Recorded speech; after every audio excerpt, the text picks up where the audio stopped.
It is my pleasure to introduce Elizabeth May. This part of the country, we go by one name, which is Elizabeth, and everyone knows what we mean when we say, who we mean when we say Elizabeth.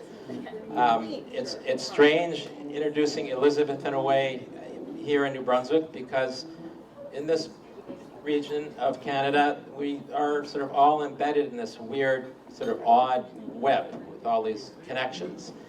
And so it is interesting.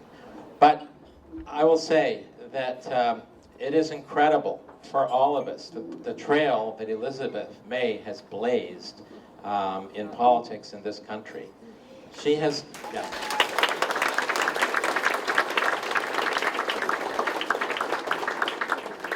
It's great. It's kind of like a real convention when you wave that, Stephanie. Do that again. I love that. Everybody, got a sign. Wave it. It's good. Okay. Yes. Thank you.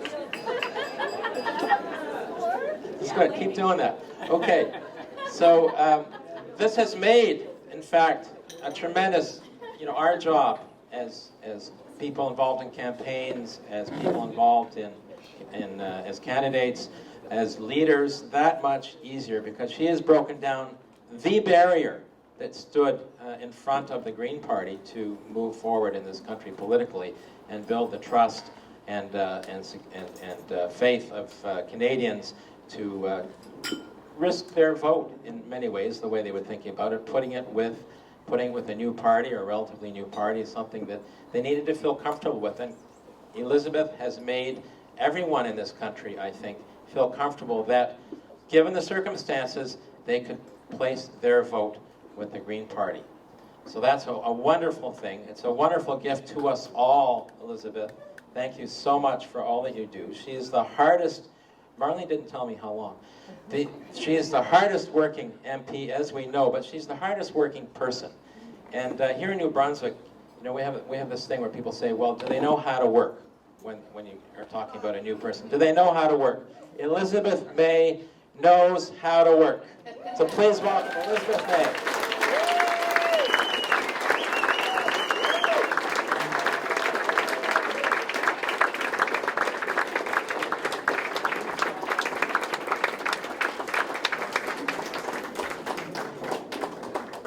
Thank you, David. I love that David says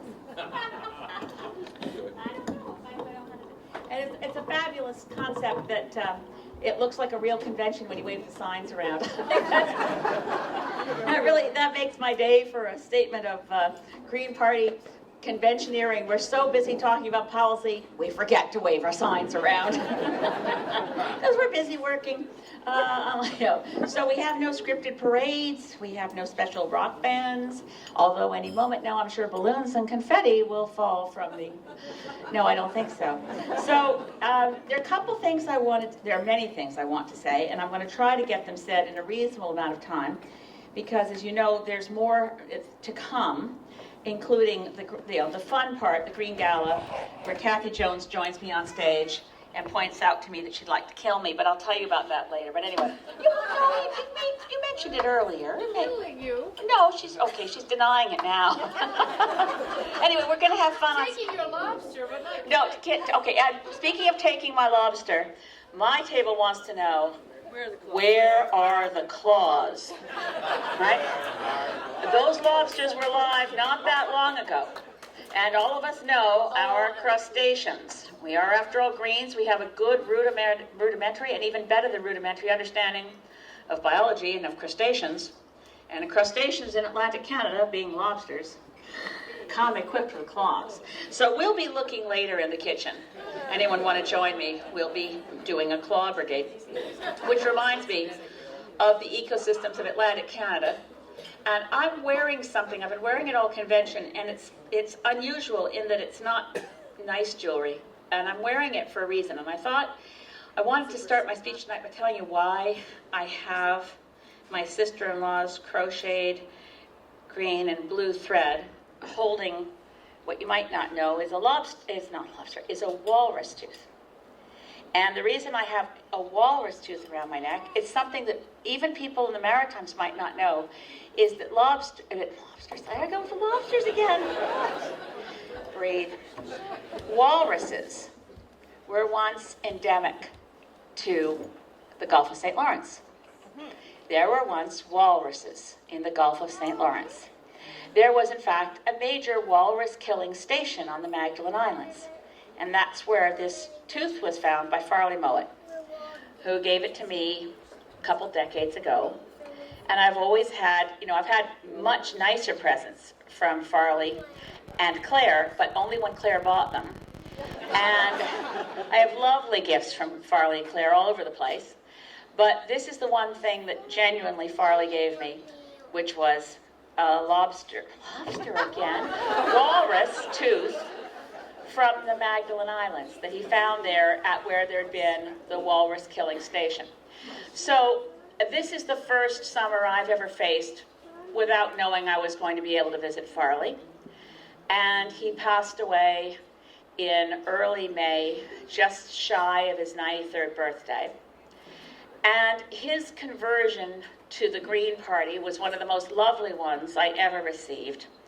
He initially, when I told him, because he was one of my best friends if you didn't know, and he told me, well, when I first told him that I decided to leave the Sierra Club of Canada to join the Green Party, to run for leadership of the Green Party, to go into politics, because I was so concerned about what Stephen Harper was likely to begin to do to Canada, and this was in the spring of 2006. He was very dismayed, because number one, he thought politics would be awful for me, and he did care about me. And number two, he really wasn't a Green Party supporter. He couldn't figure out why, if I was going to go into politics, I wasn't joining the NDP. And I patiently explained to him my reasons, and he lovingly accepted that I was doing something with which he didn't agree. And it was some years later that I got one of his wonderful hand-typed letters. He actually, not only did Farley Mowat never use a computer, God forbid such a thing was allowed in his home, he never migrated to an electric typewriter. He wrote all of his 40-some books on a manual on an Underwood with the sort of machine gun-like sound of Farley at work in his office, because he never left his manual typewriter, which had keys that skipped and jumped up a bit of a line and places that he made corrections. So I got one of these wonderful letters in which he wrote to me, and he said, oh, well, he said, after, what did he write? So he was probably at that point about 86. And he wrote, after 83 years with the socialist horde, I've seen the light. So muster me up if I pass muster, because I'm joining the Green Party. And so, of all the... I saved a letter, of course, and you may have received the last letter Farley sent out on behalf of the Green Party of Canada to members was the thank you that any of you received who donated money in 2013, the 2014 thank you letter Farley wrote. And I think the last letter he had published to the Globe and Mail was a response, a rebuke to Lawrence Martin, who shall be forgiven because I'm fond of him, who wrote in December of 2013, Elizabeth May should just pack it in. There's no point to the Green Party. It can't go anywhere. Sure, she's doing a good job. And Farley wrote to the Globe and Mail and said, if the Green Party wasn't on the ballot, there'd be nobody worth voting for. So,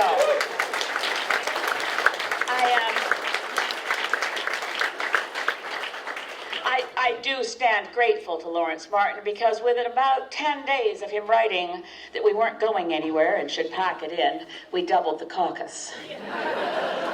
I said, yeah. So Bruce Heyer became the other 50%, or as he says, 60% by biomass of the Green Party of Canada caucus in the House of Commons on December 13th, 2013, and that's been fantastic for me and I hope fantastic for Bruce. And I thought to myself, well, if every time someone writes in the Globe and Mail that we should pack it in because we're not going anywhere, we can double the caucus, that's not too bad. I had birthday greetings from all around, the most unlikely places. This is a tribute to my dear friend, Chief of Staff Deborah Endiger, and my incredible team in Saanich Gulf Islands. They kept giving me 60th birthday parties.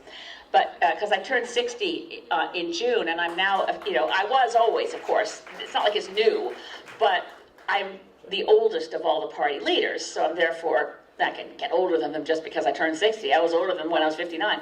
But the point is, I'm the first of the party leaders to turn 60. I'm older than all the other party leaders, which I think is good, because if we're going to practice ageism against Justin Trudeau for being young, I can do the same thing to Stephen Harper, who's barely out of short pants. So the thing is, all my team did an amazing job, and Deborah got greetings and salutations from all over the place, including from Brian Mulroney, who wrote a very funny one saying, if at this rate she keeps doubling her caucus, majority government isn't far away. So, just to say, we're on our way. And I just wanted to say why I'm wearing my walrus tooth. And I want to say that, missing Farley a great deal, and thinking about the natural world and how few voices there are for it. I don't know about you, but when Farley died in May, suddenly the national media allowed his voice to be heard again.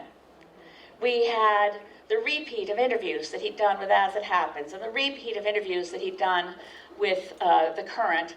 His last national radio interview was attacking Parks Canada for deciding people should remain connected to their Wi-Fi while they're in national parks.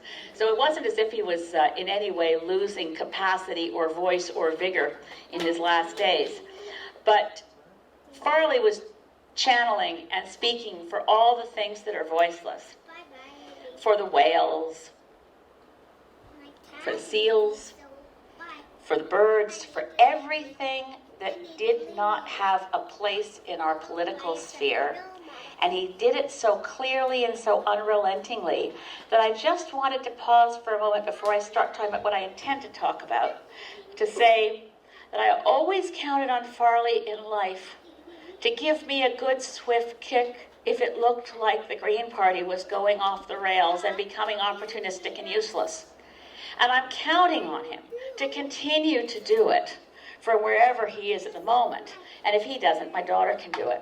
The Green Party must never forget that we are the only voice in the political sphere for those who are voiceless, for the non-human, for what Farley called the other. That is our place, that is our mission. We speak for the 10 million other creatures with whom we share this planet, and we recognize that we don't own them or dominate them or exploit them without respect. We share this planet with all other living things. And for that, Farley, I promise I will continue to bear witness.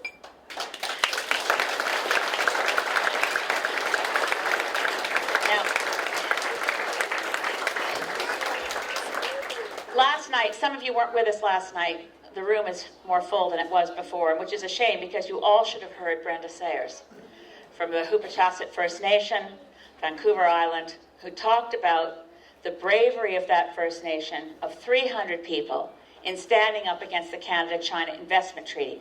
Brenda, where are you? Can you stand up? I think you're way over there and I can't see you behind the pillar. Brenda.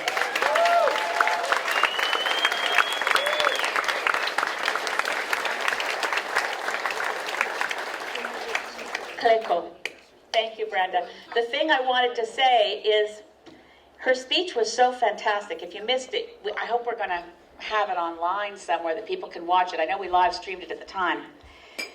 But she repeated a couple of things like a mantra through the speech.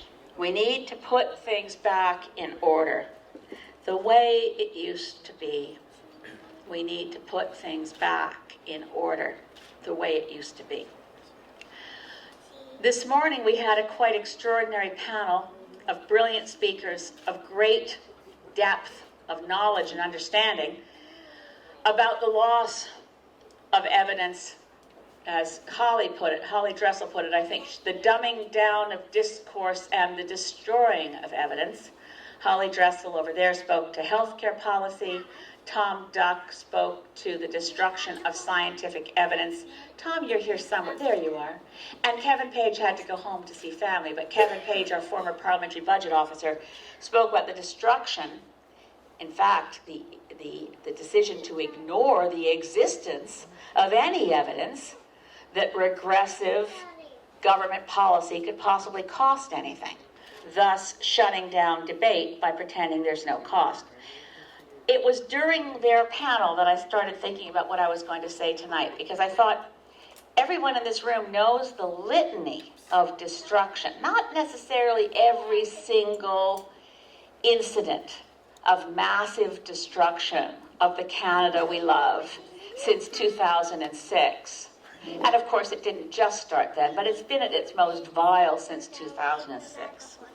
And what Stephen Harper's vision for Canada has done to what we know Canada really is.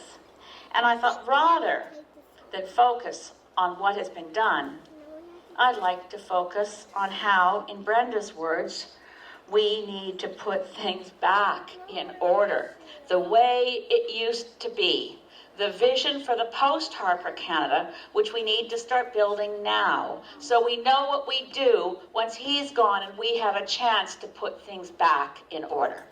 So this is what I want to describe, how we rebuild and recapture what was lost. Now, for democracy, there's a quite significant agenda. Not all the destruction, by any means, happened in the last, since 2006. As Bruce Heyer was telling people earlier today during that panel, until 1963, political parties in Canada had very little power. They expanded that in 1970, when, for the first time ever, ballots that were cast had the name of the candidate and the name of their party. That was a first, because up till then, people running for Parliament ran to represent their constituents and ran on the strength of their own name, not as mere branded, copyrighted replicas of whatever their leader tells them to say. So up until 1970, candidates for Parliament ran on their own name. And after that, it was a change that was made under Pierre Trudeau. The name of the party appeared next to the candidate, and that required the leader's signature to say, this candidate is okay with me, which created the first time that a leader of a political party had the power to say, if you don't toe the line, you're not running. If you cross me, I will throw you out of caucus, and you will have no chance of being reelected, and you will have no support, and you will have no resources. So the power of political parties has been growing exponentially, sort of like a malignant tumor on the body politic. And it's been a real threat to democracy for a long time. But I don't think we were paying enough attention. So in rebuilding and restoring the order of things, we have to rebuild democracy. And that starts with a couple of things that Kevin Page suggested this morning. We need to restore to Parliament the power to control the public purse. This may sound like a rather arcane concept, but it's pretty basic. Parliament controls the public purse, which means every parliamentarian, which means every Canadian, has a right to see the numbers, has a right to know what the implications of government decisions will be on the numbers of scientists working at Environment Canada, or the number of people working in parks, or the people who are working in food inspection agencies. We have a right to that information, and we have a right to know. And as a parliamentarian, as an MP, I can tell you right now, we don't have any of that information. And Kevin Page mentioned this morning that he, as parliamentary budget officer, had actually gone to court to get that information, and he won. Federal court said, that's right. Parliamentary budget officer has a right to see the numbers, to know what are the implications of all these cuts. What services were cut? What numbers were cut? Who got cut? And even though the federal court ruled the Parliamentary Budget Office and every MP had the right to that information, to this day it's not been turned over because the deputy ministers and all the different departments say they won't. So that's a pretty fundamental principle. Parliament controls the public purse. And the first course of restoring democracy is to restore that principle. And just as important, actually probably more important, is that the Prime Minister reports to Parliament and not the other way around.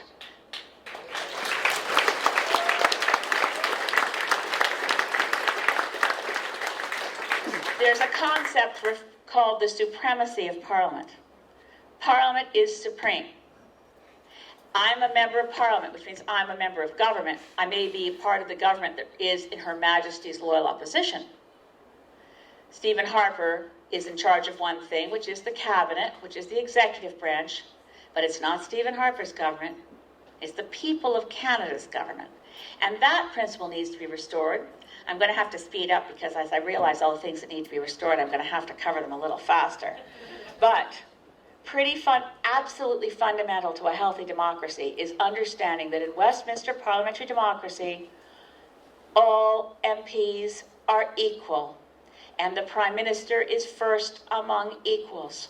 We do not live in a system of government in which Canadians elect a Prime Minister. Much less do we elect an emperor or a dictator. We elect our member of Parliament. And parliamentarians together under our Constitution would be entirely within their rights when we show up in Parliament after an election to say, gee, look around the room. Who'd be the best Prime Minister? The only reason that it's a foregone conclusion is because of the overlay of something, as Bruce Heyer mentioned earlier today, not mentioned in the Constitution at all, which is the existence of political parties. So, reducing the power of political parties, reducing the power of leaders, does come up as an opportunity, as you heard in the video clip from our train trip across the country, in Michael Chong's bill C-559, which we want passed and which will be a free vote, so that every member of Parliament, regardless of party, anywhere in Canada, is in principle and in theory allowed to vote to support Michael Chong's bill. And we have to work on every single one of them, regardless of party, to get them to pass Michael Chong's bill, C-559. That's a good first step, and we can get it passed even before an election. Mark it down, take it home, and work on your MP. Of course, those of you from Saanich Gulf Islands, don't worry about it, I got it covered. Okay. The other thing we have to do, which I really look forward to, if we were asking in council the other night, if each one of us was Prime Minister, what's the first thing we would do? I just want to mention, as Prime Minister, I pledge to smash to little teeny weeny bits and stomp on them the idea of a Prime Minister's office. We take it apart. We don't fund it. We don't need it. It is a cancerous growth on the body politic. There's such a thing as capital P, capital M, capital O. It didn't even exist until Pierre Trudeau, and it has grown and morphed, and it's now really in charge of absolutely everything, including and down to legislative changes in committee, which even, you'll hear tomorrow from Michael McMillan in his great book, Tragedy of the Commons. The people he interviewed for that book still talked about legislative and parliamentary committees where partisanship was set aside. No longer. The Conservative members of committee are not allowed to do a single thing that hasn't been pre-scripted and pre-approved by the Prime Minister's office. So amendments on the fly in committee based on people's best instincts and better angels just don't happen anymore.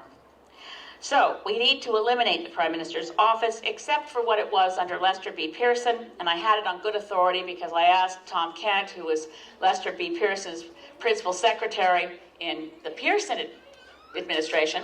He said the Prime Minister's office was a group of stenographers and file clerks. So we can go back to that. We also, of course, need to improve our voting system, which means actually more than putting things back in order the way they used to be, we need to fix things so that parliamentary democracy and democracy itself can be respected by getting rid of first past the post, the only possible system of voting anywhere on the planet. The only system of voting anywhere on the planet in a democracy that can allow the minority of the votes to elect the majority of MPs, as in Canada federally right now, or the majority of MPPs, as in Ontario right now. False majorities are a very bad thing for democracy, and the only way to get rid of them is to get rid of first past the post. Now, looking at the rest of what Stephen Harper has wrought on this country, it's essentially acts of serial vandalism. It's hard to describe. It's an assault on the pillars of public policy across the board.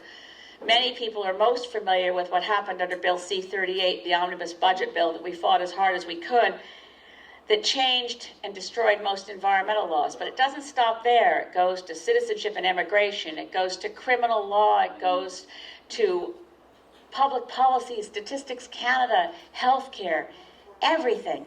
And I sometimes, people, it's tempting to wonder, what could Stephen Harper's motivations possibly be? Why would a prime minister want to see an agreement like the Canada-China Investment Treaty that would allow the People's Republic of China to bring multi-billion-dollar arbitration cases against Canada if we changed laws at the municipal, provincial, territorial, federal, or First Nations governance, or court cases that the People's Republic of China find to reduce the expectation of profits of their state-owned enterprises secretly? What motivation could a Canadian Prime Minister possibly have for wanting such a thing passed?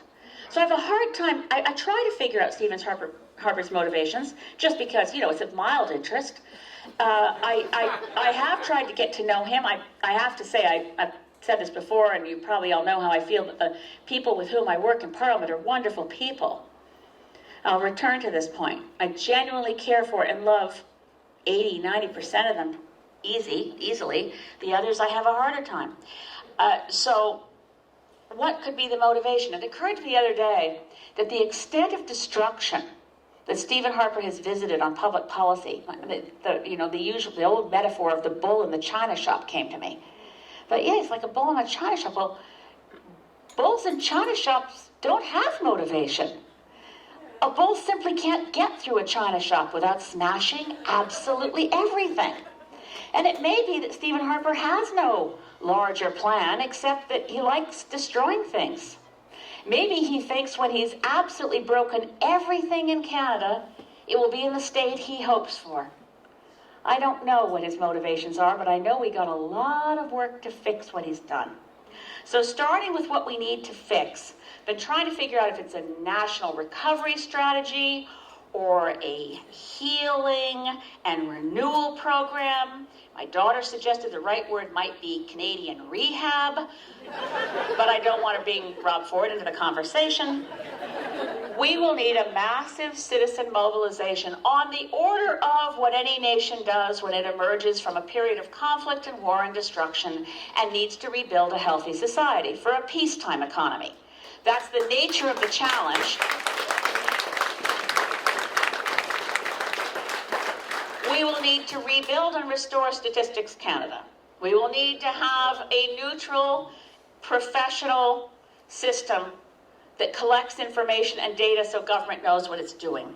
In my fondest wish, we would recruit Munir Sheikh, one of the great heroes of our civil service, who was born in an orphanage in Pakistan, studied at Oxford, came to Canada as a statistician, with the goal of achieving the highest possible professional accolades of a statistician to head Statistics Canada, and who resigned on principle when his minister lied and said that no one in Statistics Canada warned them that destroying the long-form census would mean we couldn't collect the data we need to make decisions. A brave human being.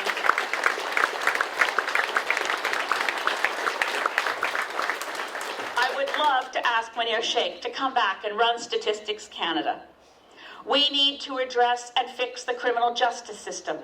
We have brought in so many unconstitutional measures that violate the Charter, that bring in the most misconceived and misguided, proven false choices that the state of Texas warned us don't work, of mandatory minimum sentences to be tough on crime. We will have to roll back all the stupid on-crime legislation that's been passed since 2006. Every single piece of it.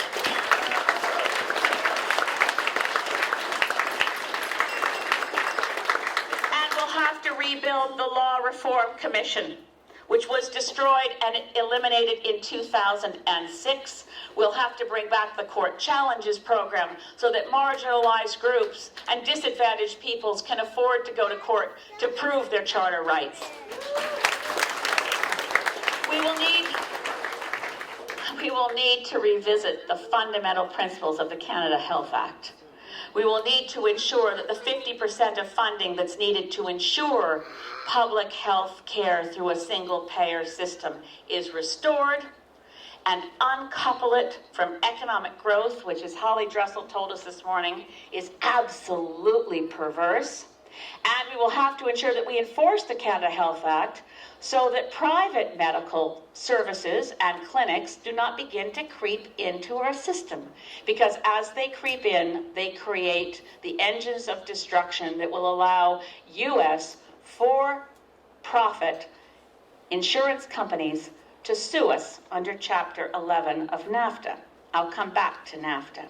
We need to go back to immigration and citizenship that's about welcoming new Canadians and their mothers and their fathers and their children and their uncles and their aunts, because new Canadians come with their families.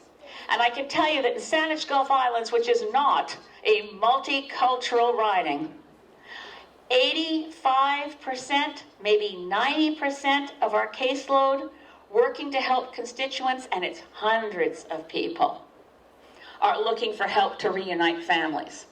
And I am so sick to death and so heartbroken when we can't get a son who was a minor child when his parents asked to emigrate from Pakistan, and they're told, your son's now too old, you have to leave him behind. Because the immigration process took so long, and families have to deal with that. We have stopped caring about family reunification in the immigration system of Canada. And we've also made citizenship a slippery slope. The new Citizenship Act, so-called Bill C-24, we will have to repeal. It should be subtitled, the How to Remove Omar Khadr's Citizenship Act. How to Appeal to an Intolerant Base of Canadians Act. Citizenship is not a negotiable concept that a minister of citizenship can remove for political purposes. Citizenship is a responsibility. Citizenship is duty. Citizenship is commitment. But citizenship cannot become the political purview of the government of the day. And our citizenship and immigration laws and our refugee laws are all going to have to be fixed to put things back in order the way they used to be. And that includes, by the way, the Temporary Foreign Workers Program will be replaced by a permanent New Canadians program.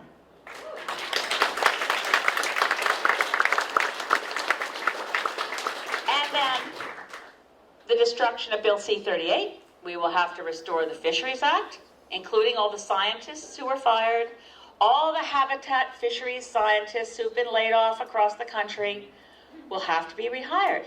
And we'll have to have a Fisheries Act that protects fisheries habitat. And we're going to have to restore the Navigable Waters Protection Act. This was an amazing one. You know, Bill C-38 reached back not to just destroy all the environmental laws that were passed under the radical leftist regime of Brian Mulroney. They went right back to remove the laws passed by Sir John A. Macdonald. The Navigable Waters Protection Act, where 98% of the navigable waters of inland Canada have been removed. We'll have to put them back. We'll have to restore the Fisheries Act, which was also passed under Sir John A. Macdonald. We're going to have to rebuild the Canadian Environmental Assessment Act, which was repealed. And we're going to have to build a better act in its place, because frankly, I never thought the Canadian Environmental Assessment Act was all that good until they killed it. Then we have to fix the National Energy Board Act, because they actually changed the National Energy Board Act to say that wherever a pipeline runs, I don't know if you know this one, in C-38, wherever a pipeline runs, the Species at Risk Act does not apply. And we're going to have to restore the National Roundtable on Environment and Economy. We should rehire and reestablish the position of the Science Advisor to the Prime Minister. And I also think we will continue with the policy resolution we passed earlier today, which still needs to be ratified by the membership, I know, of a parliamentary science officer. There's a lot to rebuild and restore. We need to ensure, and of course, this one can't wait till after the next election. We need to keep begging Conservative members of Parliament across the country, because they're the ones with the power on this, to make sure the Canada-China Investment Act is not ratified.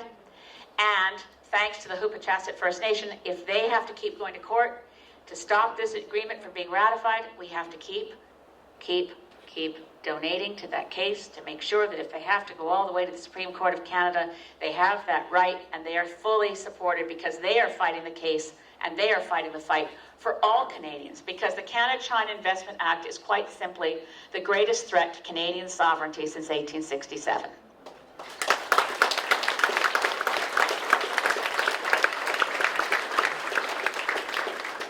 And while we're at it, the initial investor-state agreement, Chapter 11 of NAFTA. Fortunately, we only have to give 6 months' notice to tell the U.S. and Mexico that we want to renegotiate NAFTA to remove Chapter 11. And that's a top priority, because as long as investor-state agreements exist anywhere on the planet, they're a threat to democracy. Stephen Schreibman is one of Canada's most expert trade lawyers. He described the existence, the very idea, that foreign corporations have superior rights to sue domestic governments if laws are passed that reduce their expectation of profits as, and this, I'll quote Stephen Schreibman, fundamentally corrosive of democracy.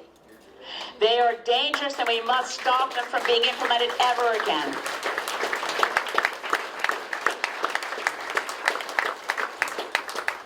We need a climate plan. We're not just rebuilding, we're starting over. There was a not too bad climate plan in 2005. Stephen Harper killed it, but boy, are we going to have a job now. Greenhouse gas emissions have been going through the roof ever since. Meanwhile, the scientific evidence gets stronger and stronger that we have very little time, and we are no longer able to say what the Minister of Environment, for whom I worked in 1986, Tom McMillan, working for Brian Mulroney, we used to be able to say that if we reduce greenhouse gases, we could avoid the climate change issue altogether. We could protect our glaciers, protect our ice caps, and avoid extreme weather events. We can't say that anymore.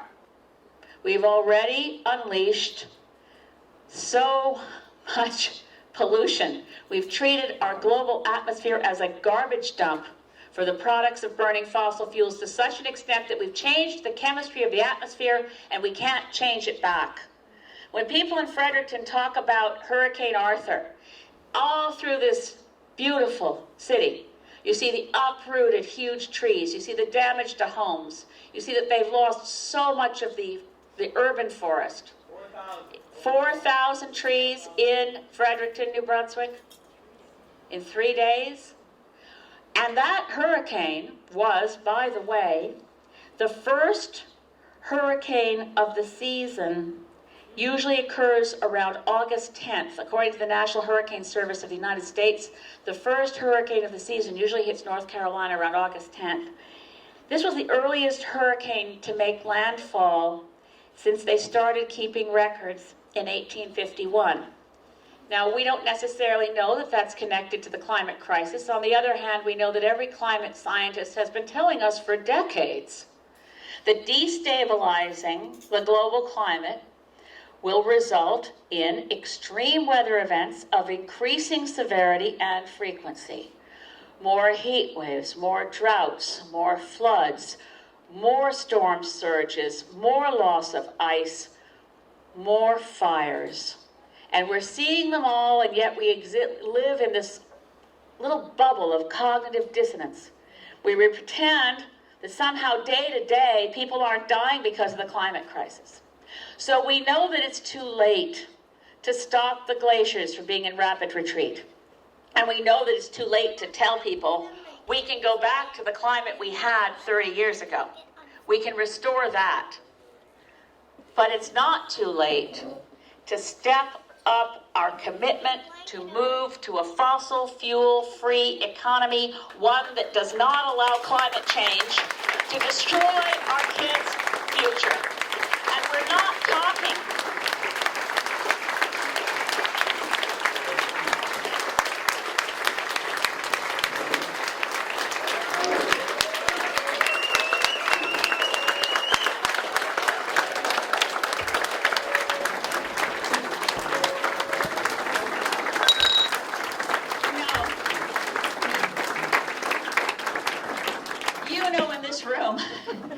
talking about a clear and present danger, a national security threat that eclipses anything else, that obsesses the militaristic instincts of someone like Stephen Harper, who wants to describe Canada as a warrior nation. The real security threat, the threat to our economy, and the threat to human civilization itself is allowing greenhouse gases to rise so high that we trip the signals in the global atmosphere, that we move past a commitment that even Stephen Harper has made to ensure that global average temperatures do not increase more than 2 degrees Celsius above what they were before the Industrial Revolution, and start going to what is referred to as runaway global warming, where 3 degrees becomes 4 and 4 degrees becomes 5, because all the positive feedback loops triggered by human-induced global warming take on a life and a power and accelerating momentum of their own. We still have time to avoid that, and for that reason, if for no other reason, we have to elect a lot more Green members of Parliament so that we can enforce a climate plan that works.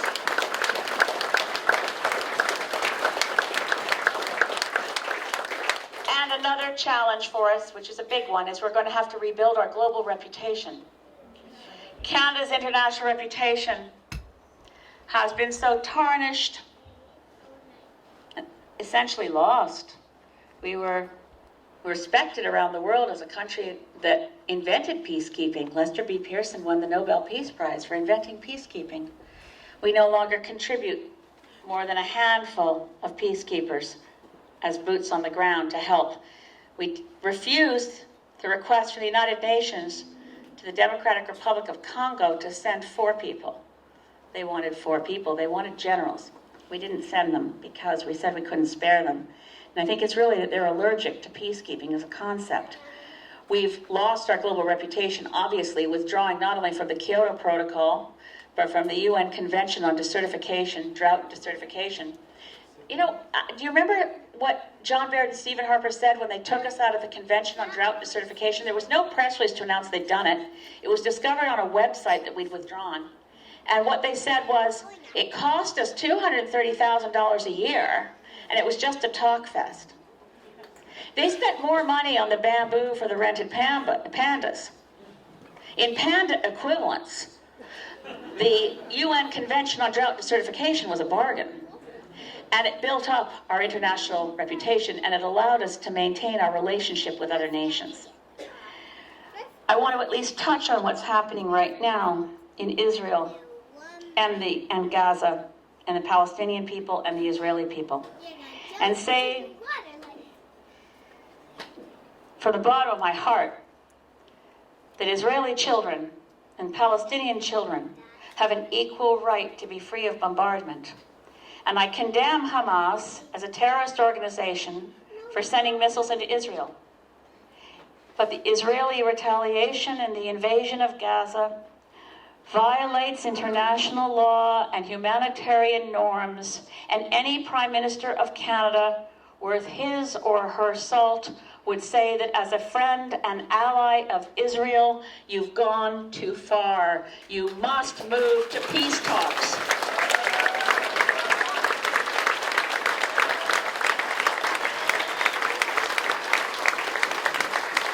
Now,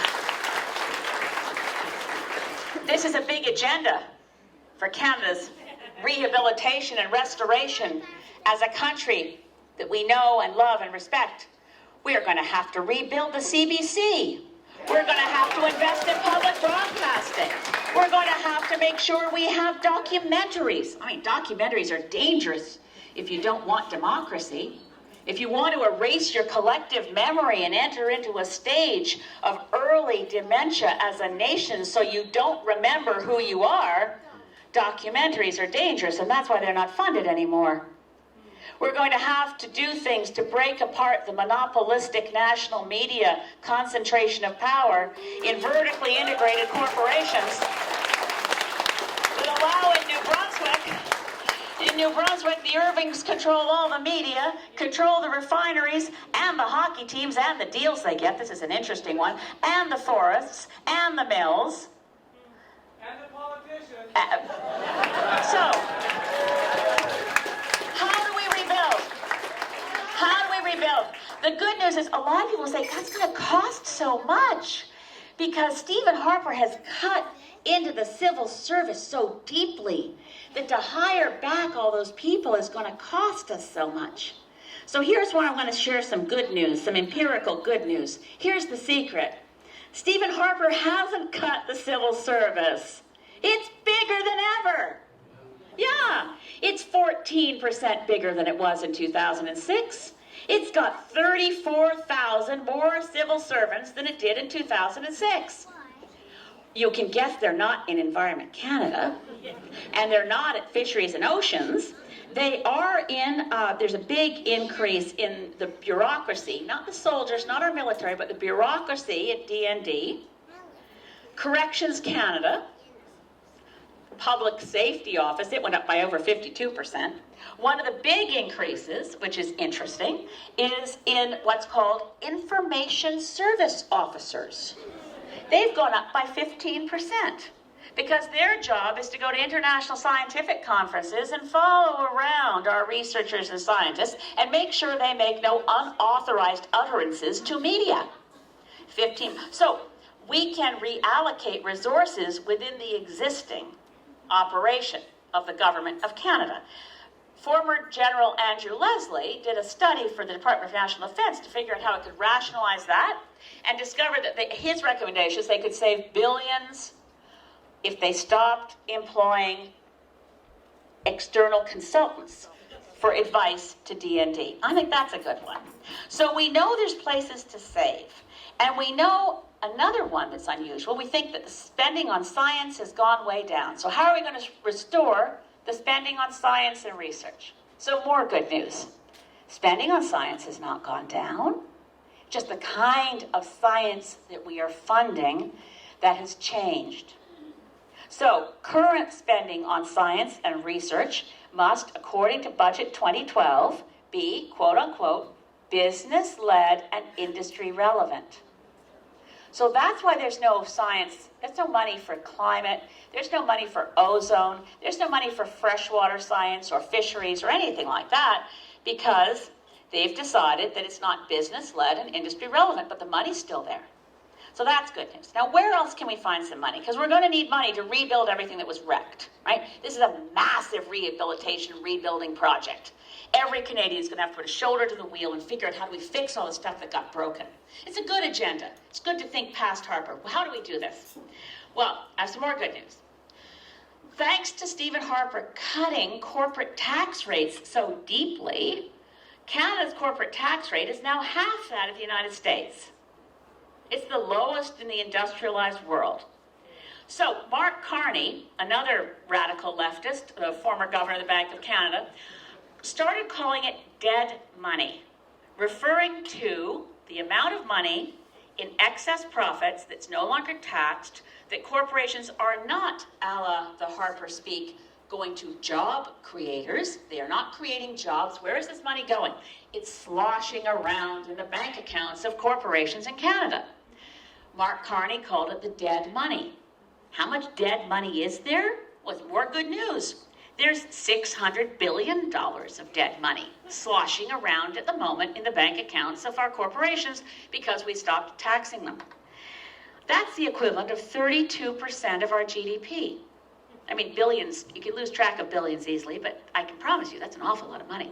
Now, we don't need to tax all of it, not by any means, but we could say, peg our tax rate for corporations that are making money at, say, the mid-range of OECD industrialized countries. That'd give us a lot of resources to rebuild everything that was wrecked when the bull walked through the china shop.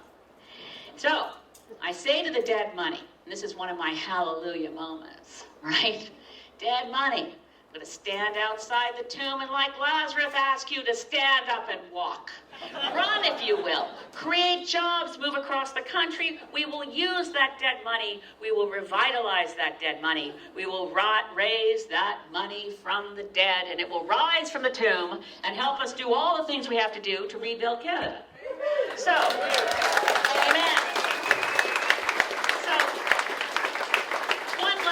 Thought, and I know I've spoken longer than I intended to, and I'm sorry if I've gone on too long, but there's one thing that I think we need to tell Canadians, because in order to do this, in order to implement a rebuilding agenda, we can't just trust to the other leaders of the other parties.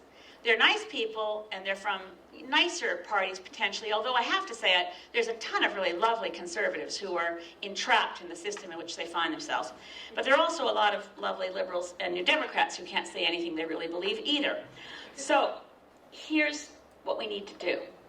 We need to make sure that we communicate to Canadians between now and Election Day that their best bet to rebuild the kind of Canadian society that we know and love, to rebuild the kind of Canada that we would even recognize as Canada, and to respect First Nations and implement the wonderful decision from the Supreme Court of Canada, which says that First Nations rights and title are, in the words of our Chief Justice, and let's just think how wonderful it is that we have a Supreme Court and how extraordinarily offensive it is to have a Prime Minister who attacks the Chief Justice of our Supreme Court.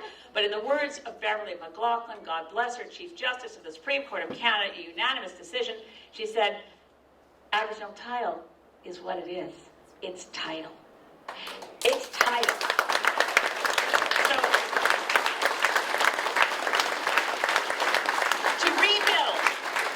To rebuild Canada in a spirit of reconciliation, of honest reconciliation with the First Nations people and the Métis and the Inuit in this country, to rebuild this country, knowing that as Canadians we have more in common than in the difference, to end the politics of division that wants to turn Albertans against British Columbians and Maritimers against Ontarians, to say we're all one country together, and we really have a lot in common. We share common values, and our roots go deep, and we love this country, and we're going to rebuild it. We're going to start together, and we're going to do it after the next election. To do that, Parliament has to change. The ingredients of Parliament have to change. We need Greens in the mix, much more than one or two. We need 12, 14, 15, 30. We need enough Green MPs that at the end of the next election, when there's a minority parliament, we don't do what parties usually do in a minority parliament, sit back and strategize how to attack each other until the next election. We figure out how to work together to start fixing everything that's been broken. And to do that, there's no other party except the Green Party of Canada that will go into the next parliament committed to negotiating with the other parties to get a real climate plan and to eliminate first past the post. We're the only ones committed to ensuring that we work together.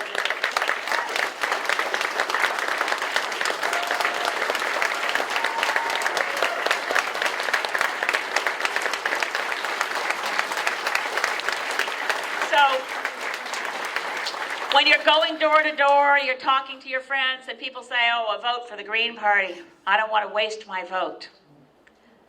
Start telling them what it's like to watch really good and decent people who've been civic-minded community leaders all their life, who get approached by the Conservatives or the Liberals or the New Democrats and talked into running for them. And they're wonderful people who think they'll get elected and go to Ottawa to work for their constituents, only to find out that they can only read the notes they're handed on a cue card, vote the way they're told to vote, sit down when they're told to sit down, toe the party line. There's something much, much worse than a wasted vote, and that's a wasted member of Parliament. Don't elect any wasted members of Parliament.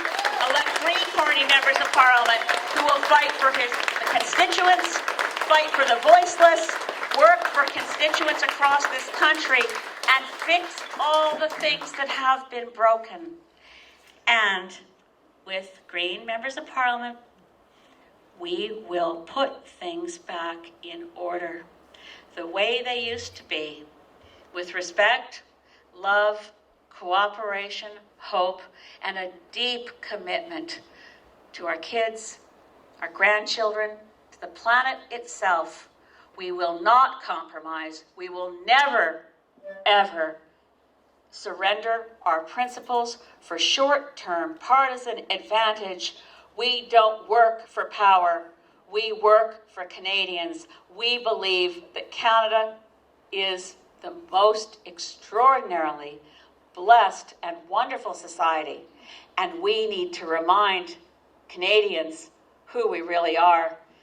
And that is why I'm so glad you are all here, because together we will restore the Canada that we love, and our children will look back, and our grandchildren will look back, and even you who are young Greens, your grandchildren will look back and thank you.